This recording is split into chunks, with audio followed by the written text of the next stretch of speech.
Okay, so I'm going to describe feelings and then we'll demonstrate it. Feelings is how the interviewee feels and how they are reaching or reacting to the problem they are detailing. It's a way of them to understand the situation, how they feel about the situation. Range is concerned with what is happening. Depth is concerned with how the interviewee feels about what is happening. There are various techniques that have been developed to help the interviewee move from a descriptive, informational level to a more emotional and intimate level. Reaching for feelings is what the interviewer does when suggesting the reaction that is likely to be evoked in most people by a particular situation, like asking questions like, or statements that would say, that would make most people feel anxious. It's a process of identifying latent feelings and making them manifest.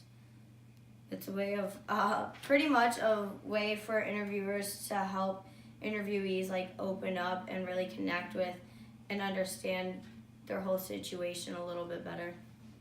Now I'm going to describe acceptance. An accepting non-judgmental attitude helps in developing and maintaining a positive relationship.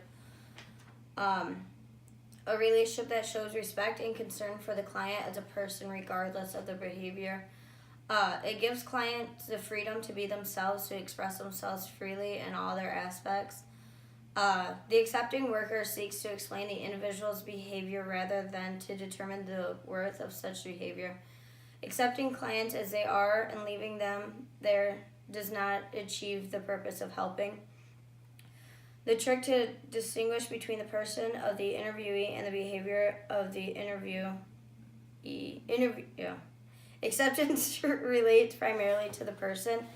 Although acceptance does not necessarily mean agreeing or condoning the client's frame of reference, point of view, and concept of reality, it does involve granting his or her validity. I can't say that word.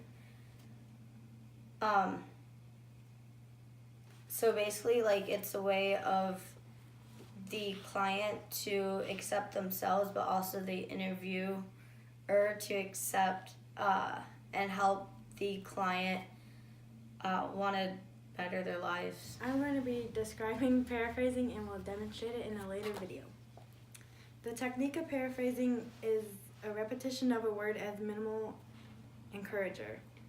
The interviewer restates the content and meaning of the interviewee's statement, like an echo. You restate the main ideas alongside, and a paraphrase parallels with what the client says. A good paraphrase is a condensation of the client's communication. Paraphrasing provides the interviewee with an opportunity to think out loud, using the interviewer as a sounding board. When the client hears his or her statements in the interviewer's words, the restatement may clarify or uncover new content for further discussion. A well-chosen paraphrase highlights the significant aspects of the client's statements. The client must accept, confirm, correct, or modify the paraphrase. Even an incorrect paraphrase may be a productive response because it stimulates the interviewees to elaborate further. I will be describing transitions and we will be demonstrating them later. At times during the interview, the interviewer may decide that a change in the material being discussed is appropriate. Transitions help extend the range of the interview. Interviewers decide for a number of reasons that a change is advisable. The content may have been proved to be a dead end. The interviewee might have introduced some clearly irrelevant material that cannot possibly further the purpose of the interview. Have been introduced prematurely. The interviewee might appear to be distinctly uncomfortable. The interviewer makes transitional comments to move forward from sensitive material. Interviewers may initiate a transition if they sense that the interviewee is sharing materials of a more emotional nature than desirable at this point in the contact. Transitions refer not only to a change in the topic, but also a change in affect a level within the content area. So transitioning is basically moving from one subject to another because it came to a dead end or things got awkward. Well, it's later, so now we'll be demonstrating acceptance. Can you tell me what your problem is today? Well, sometimes when life gets me down, I find it really hard to not reach for a bottle, but it's almost impossible. An appropriate response to that would be, how does reaching for the bottle help? It numbs the pain. While an inappropriate response would be, well, drinking doesn't solve the problem, does it? Yes. Okay. We are demonstrating paraphrasing.